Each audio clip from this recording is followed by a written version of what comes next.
Mesdames et messieurs, bonsoir et bienvenue à cette session d'information sur la FM Télévision. Le plaisir est nôtre de vous savoir nombreux devant vos postes et téléviseurs pour vous informer. Ouvrant cette édition par la présidence de la République, le président de la République démocratique du Congo, Félix-Antoine Tshisekedi Tshilombo, a reçu une délégation du Kenya conduite par le premier secrétaire du cabinet équivalent du Premier ministre le jeudi 9 mai 2024 au Palais de la Nation. Au menu de leur entretien, le climat des affaires entre les deux pays et le respect de l'intégrité territoriale de la République démocratique du Congo. Le détail dans cet élément. Le chef de l'État, Félix-Antoine Tshisekedi Tshilombo, a échangé ce jeudi au Palais de la Nation avec le premier secrétaire du cabinet équivalent du Premier ministre de la République du Kenya, Musalia Mudavadi, porteur d'un message spécial du président kenyan, William Ruto. Nous sommes des partenaires de pays au sein de la communauté d'Afrique de l'Est. Nous voulons continuer à travailler ensemble de manière cordiale et beaucoup plus proche. Nous sommes intéressés à faire grandir le commerce et les affaires entre nos deux pays, a déclaré l'envoyé du président kenyan. Nous sommes venus également réaffirmer que le Kenya respecte l'intégrité territoriale et la souveraineté de la République démocratique du Congo. Nous rassurons le peuple congolais que nous allons travailler avec lui pour une paix et une stabilité dans ces pays. Le premier secrétaire du cabinet du Kenya a par ailleurs salué l'intervention du chef de l'État sur l'incident lié à la compagnie Kenya Airways. Nous apprécions que cela soit résolu de manière amicale, a-t-il dit. Nous sommes contents que le président Tshisekedi ait communiqué avec nous avec beaucoup de respect. Nous avons un très bon message à ramener au président Ruto. Quittons la présidence de la République pour le ministère de personnes vivant avec un handicap, allais-je dire, vulgarisation de la loi portant protection de personnes vivant avec handicap et ses mesures d'appui. La ministre déléguée au PVH a rassuré les handicapés de la district du Moamba sur la volonté du président de la République de l'autonomisation de cette catégorie de personnes. De précision avec Maître Irène Essambo, ministre de PVH. Aux personnes avec handicap chaque fois que les recrutements s'est fait par les instances étatiques. Il y a aussi les 3% que les secteurs privés doivent toujours réserver aux personnes avec handicap chaque fois qu'il y a création de l'emploi. Je suis aussi venu partager avec eux les décrets qui parlent de l'accessibilité. L'accessibilité au niveau des infrastructures publiques, au niveau des infrastructures ouvertes au public, au niveau de la communication à travers l'écriture braille et la langue des signes. Et j'ai dit que cette accessibilité devient une obligation. Et c'est pour cela que la semaine passée, j'ai été avec la société qui fait le montage, je parle ici de Mercedes, qui fait le montage des véhicules pour les taxibus afin de faciliter le transport public des personnes, que ce soit à Kinshasa et dans d'autres provinces. J'ai été parler avec les responsables de ces sociétés et leur remettre aussi les décrets sur l'accessibilité parce qu'il faut que l'accessibilité dans les transports publics soit aussi effective par rapport aux personnes avec handicap. J'ai partagé avec les personnes avec handicap aujourd'hui la loi sur la vaillance, cette loi qui établit une médaille pour la reconnaissance par la nation à toutes les personnes devenues handicapées suite à leur engagement en tant que militaires ou policiers pour la défense de notre patrie. Je parlais aussi de la création du Fonds national d'appui à l'accessibilité et à l'autonomisation des personnes avec handicap, qui est un fonds comme un établissement public qui va accorder des financements pour l'autonomisation des personnes avec handicap. Et j'ai terminé en parlant du décret qui octroie des facilités administratives, douanières et fiscales à toutes les personnes de droit privé. Je parle ici des entreprises, je parle de tous les partenaires qui vont travailler dans le secteur du handicap. Tous ces partenaires-là, tous ces secteurs privés vont devoir bénéficier de certains avantages que l'État leur accorde parce qu'ils viennent contribuer aux efforts du gouvernement pour la promotion et la protection des personnes avec handicap. La présidente de l'ONG Jeunes éclairés contre le sida, Madame Paulette Sefou, a effectué une visite au siège de la Fondation Maloua. Elle a été accueillie par le président de la Fondation Maloua, Maître Maloua Billy Cléophas. Le partenariat entre les deux structures était au centre des échanges entre les deux personnalités, compte rendu avec Ruth Dinanzi. Cette visite, bien que surprise, revêt une importance capitale dans la lutte contre le VIH-Sida en République démocratique du Congo. La présidente de l'ONG Jeunes éclairés contre le sida, Madame Paulette Sefou, a résolu de rencontrer le président de la Fondation Maloua, Maître Maloua Billy Cléophas, un partenaire humanitaire de haute portée. Les deux personnalités ont échangé sur la faisabilité d'un partenariat pouvant aider les Congolais en général et les Kinois en particulier à comprendre les dangers du VIH-Sida dans leur vie. Après quelques minutes d'échange sur d'autres questions humanitaires, Madame Paulette Sefou a été conviée à visiter les installations de la Fondation Maloua, mais également de la FM Télévision. Sur place, la présidente de l'ONG Jeunes éclairés contre le VIH-Sida a pris la résolution de collaborer avec cette grande chaîne afin de vulgariser la lutte contre le VIH-Sida en République démocratique du Congo. Rappelons que la Fondation Maloua est une structure humanitaire vouée à accompagner d'autres structures pour le développement de la République démocratique du Congo. Madame Paulette Sefou a été témoin oculaire. Elle a palpé du doigt les réalités des fonctionnements de la Fondation Maloua.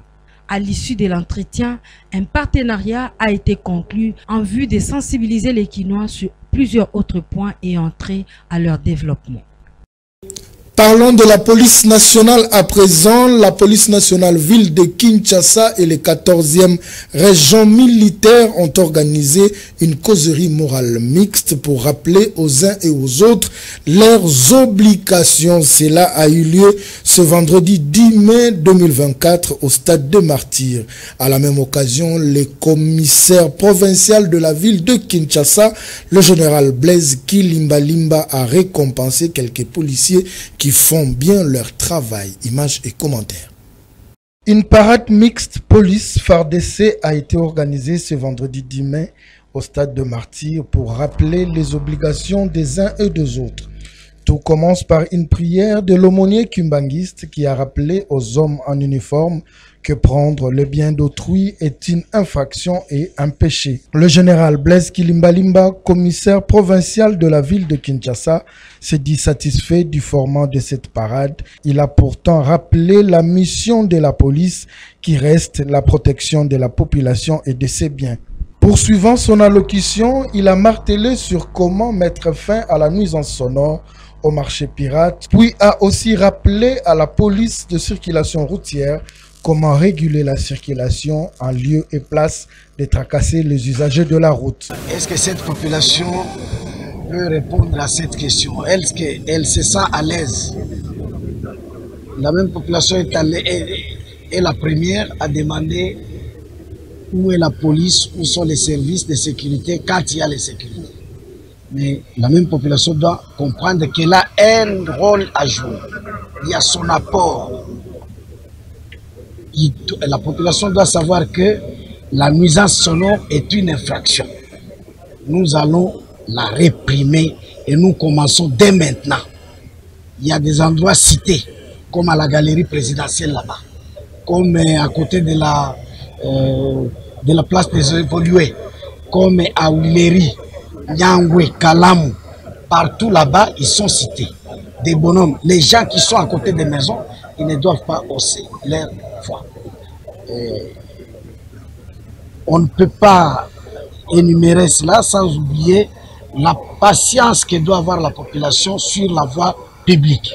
Cette voie publique est désormais convoitée par beaucoup de véhicules, des millions de véhicules pour une seule route. Vous avez compris quand je parle d'une seule route, c'est que par la loi de l'offre et la demande, il y a impossibilité d'offrir 180 à l'heure aux usagers de la route. Je les appelle à la patience, au respect des signes d'interdiction, panneaux d'interdiction, au stop des polices, aux alertes des polices. C'est à ce titre qu'ils peuvent jouir. Dans la même cérémonie, le patron de la police ville de Kinshasa a tenu à récompenser certains policiers qui se sont distingués par leur manière de travailler.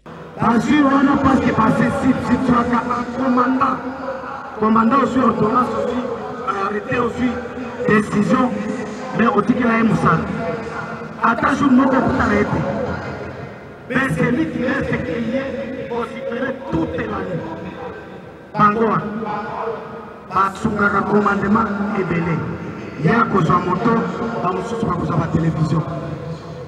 Pour clôturer la cérémonie, plusieurs bandes de criminels ont été présentées, dont une bande de criminels à main armée, une bande de voleurs sur moto, communément appelée Poustora, une bande de faux policiers, une bande de policiers qui exercent le trafic d'influence au nom de la présidence de la République et une bande de Kuluna. Lors de la même parade mixte, le général Blaise Kilimbalimba a rappelé à l'ordre toutes les brebis égarées. Selon lui, aucun policier ou militaire n'étant pas en mission officielle ne peut se promener avec des tenues spécifiques et une arme. Il rajoute, les armes sont gardées dans la caserne. On écoute le général Blaise Kilimbalimba. La population doit être sécurisée, les institutions également, les biens de la population aussi. Et nous avons insisté sur notre unité et sur le respect de nos missions. Que toute déviation, toute violation des consignes sera réprimée. Et à propos, on a institué, on veut dynamiser, rendre plus opérationnelles les unités chargées de réprimer les hommes de troupes. La PEM est sollicitée et pour être mise en contribution. Les PP sont mis en contribution pour traquer les policiers et militaires ou les contraires qui vont se retrouver en train de vagabonder ou d'errer sans quoi faire alors que le travail est immense. Tout le monde est censé être à son poste de travail. Le port des équipements spécifiques de la police et de l'armée a été touché. C'est-à-dire tous les policiers ou militaires qui n'est pas engagé ne doit pas porter les équipements spécifiques de la police ou de l'armée. Et puis ils doivent rester aux casernes lorsqu'ils ne sont pas à la caserne plutôt lorsqu'ils ne sont pas là. Et pour ce qui concerne les armes, c'est uniquement lorsque vous êtes en patrouille ou que vous sécurisez une institution, un édifice public de l'État ou une banque, la liste est connue.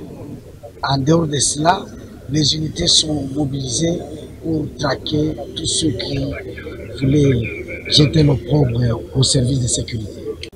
Restons toujours dans la police nationale. Un groupe de 7 Kuluna a été présenté à la presse ce jeudi au camp Lufungula par le colonel Aurel, autrement dit Tosa Obika, commandant du groupe mobile d'intervention GEMI Kinshasa Ouest.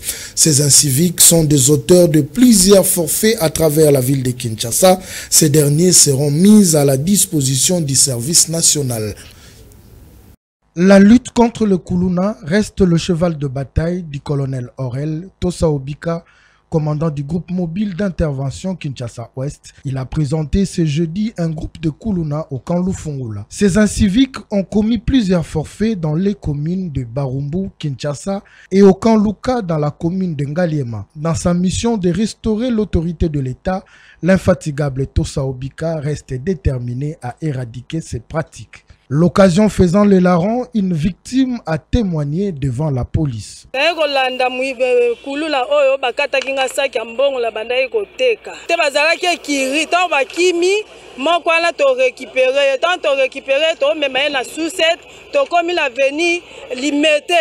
tokutani na Jeep esalini ememie bayebisi biso bolanda ye na kalufungula yonte ekolanda ye.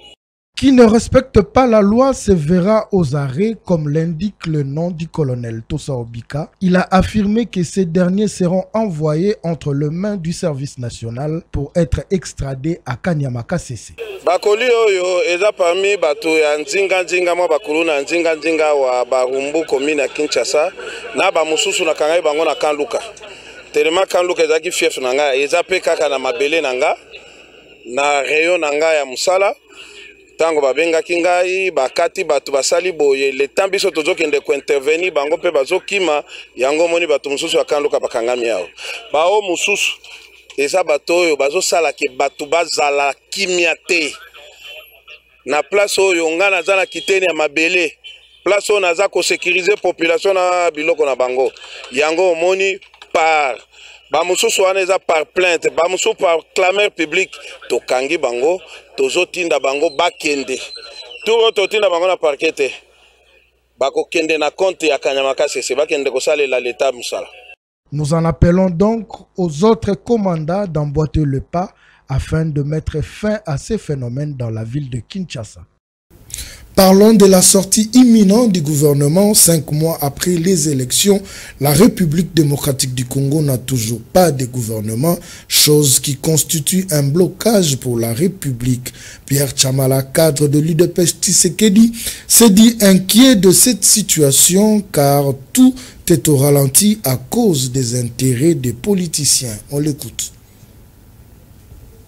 Nous constatons avec regret que plus de 3 mois après la prestation de serment du président de la République, nous n'avons toujours pas les institutions en place. Je pense que nous avons cru la semaine passée, la semaine antérieure, que les primaires de l'Union sacrée pouvaient déclencher pratiquement la dynamique pour enfin aboutir au bureau définitif. Mais là, c'est jusqu'à présent, nous ne voyons toujours pas la fumée blanche. Nous continuons à patienter, mais ce qui est vrai, cette situation affecte beaucoup la population et les gens se plaignent de part et d'autre puisque toutes les institutions qui sont censées y régler les problèmes au quotidien de la population ne sont pas opérationnelles. Et puis c'est regrettable, nous avons appris aussi ça à travers certaines personnes qui a des chefs de partis politiques qui tiennent toujours mordicus à se retrouver au sein du gouvernement. C'est regrettable et nous souhaitons voir que cela ne soit pas fait puisque le chef de l'État nous a dit qu'il va corriger les erreurs du passé.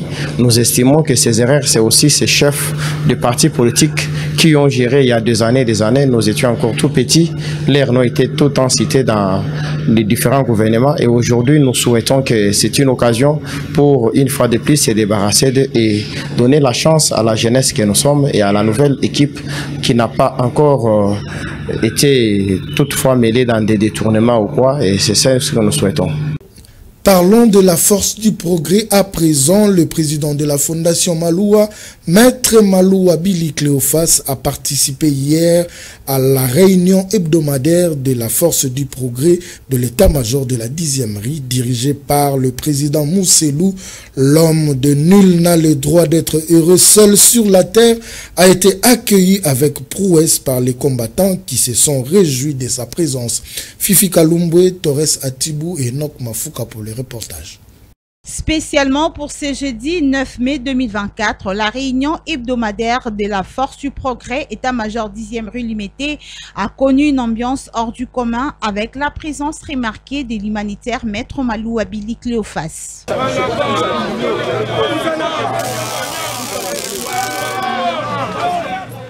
Les militants, cadres et membres de l'état-major de la Force du Progrès, 10e rue Limité, dont le président Mousselou Mbembe, se sont réjouis de la présence de l'homme de nul n'a le droit d'être heureux seul sur la terre, qui est toujours au chevet de cette structure d'autodéfense de l'UDPS dans plusieurs projets, dont la réalisation de la charte de bonne conduite et de l'unité nationale, qui en est une illustration.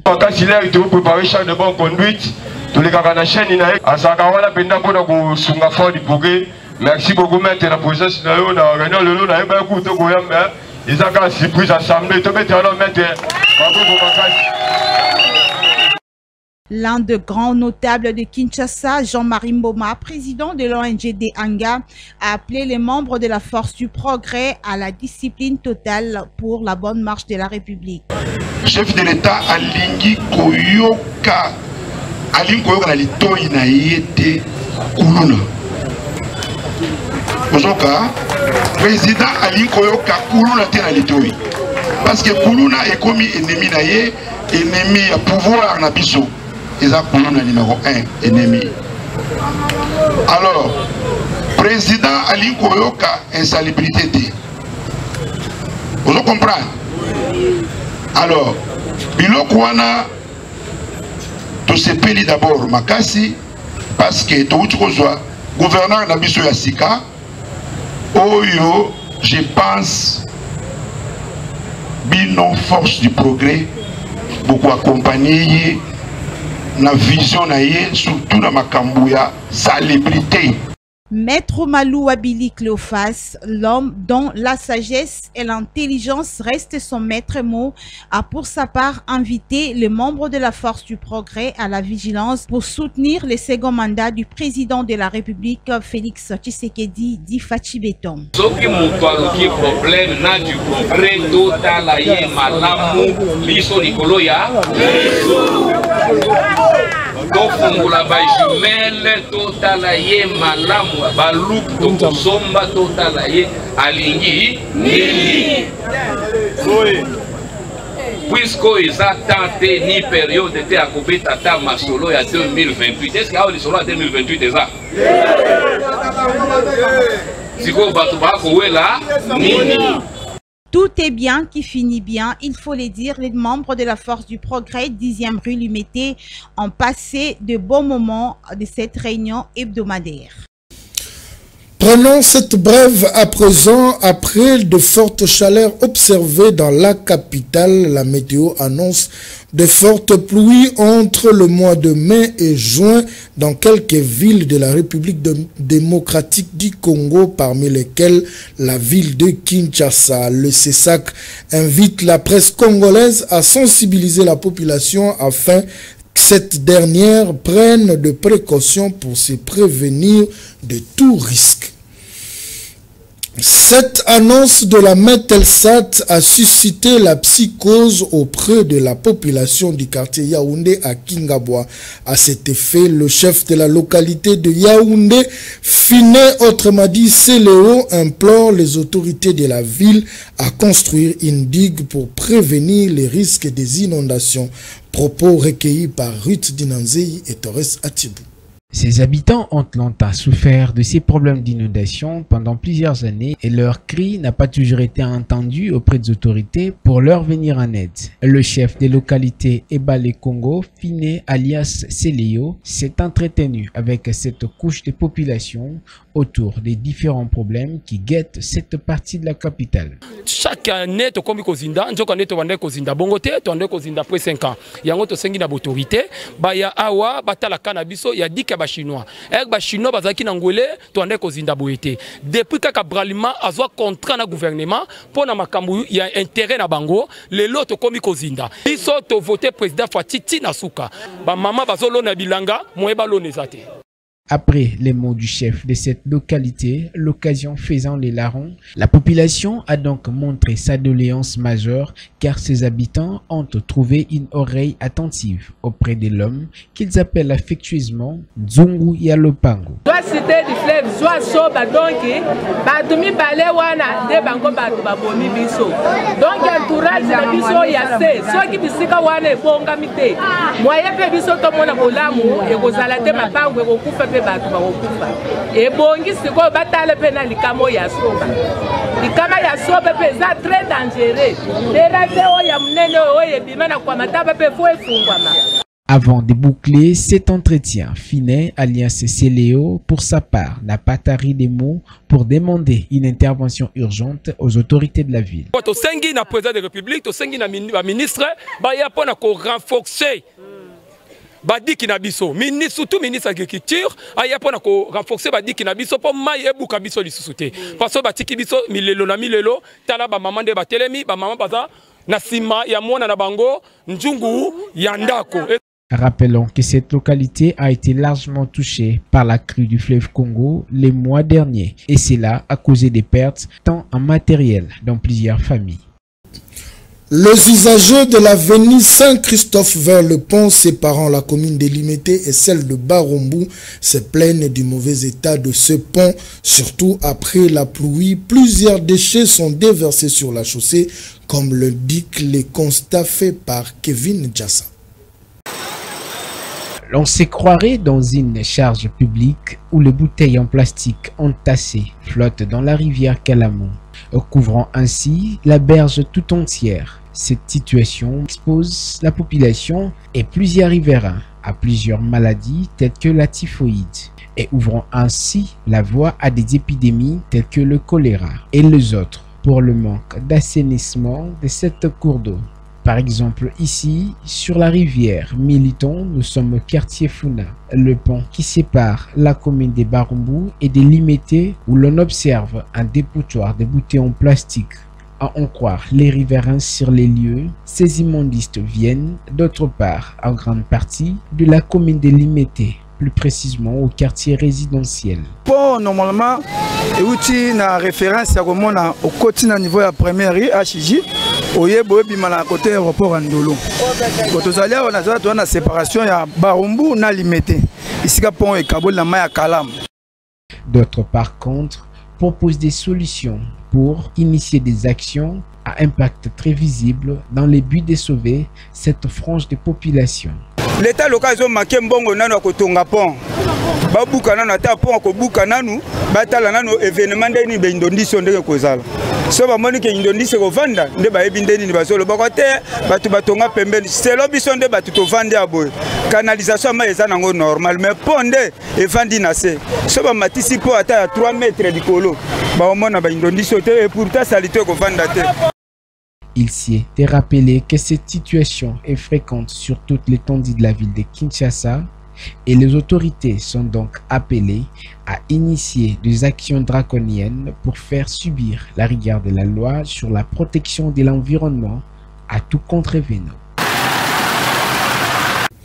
Parlons sport à présent, la poursuite du championnat national de la Lina Foot dans sa phase de play-down avec format qui mettra toutes les parties d'accord. Ces sujets étaient au menu des échanges ce jeudi 9 mai 2024 entre le ministère du Sport, les Conors de la Fédération congolaise et les clubs engagés dans cette compétition. Le détail avec Lionel Ngolo.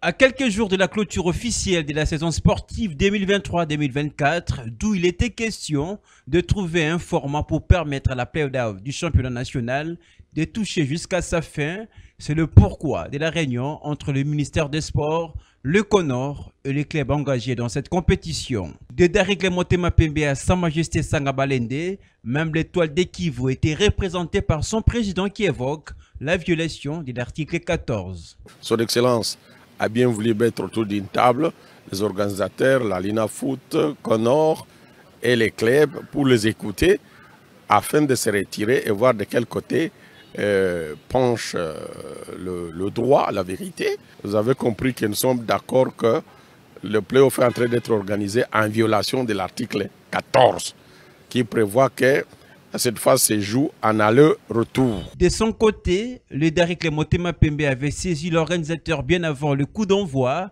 tel qu'indique son secrétaire. Avant que cette phase de play-down puisse être fixée, le DCMP avait écrit à la Lina Foot qu'il est inconcevable qu'après 4 mois d'inactivité, qu'on puisse brusquement demander au club de jouer une compétition et à manche unique. Le comité de normalisation de la FECOFA lui reste confiant pour la suite de la compétition. Nous sommes venus chez l'autorité des sports dans ce pays. Donc l'autorité va prendre la mesure qui s'impose pour que nous finissions en toute quiétude le championnat national. Rappelons que toutes les parties prenantes ont répondu à cette réunion, sauf la Ligue nationale de football, qui a brillé de son absence. Mesdames et messieurs, c'est par ici que nous mettons un point final à cette session d'information. Merci pour l'attention et la fidélité que vous ne cessez de manifester à votre chaîne, la FM Télévision.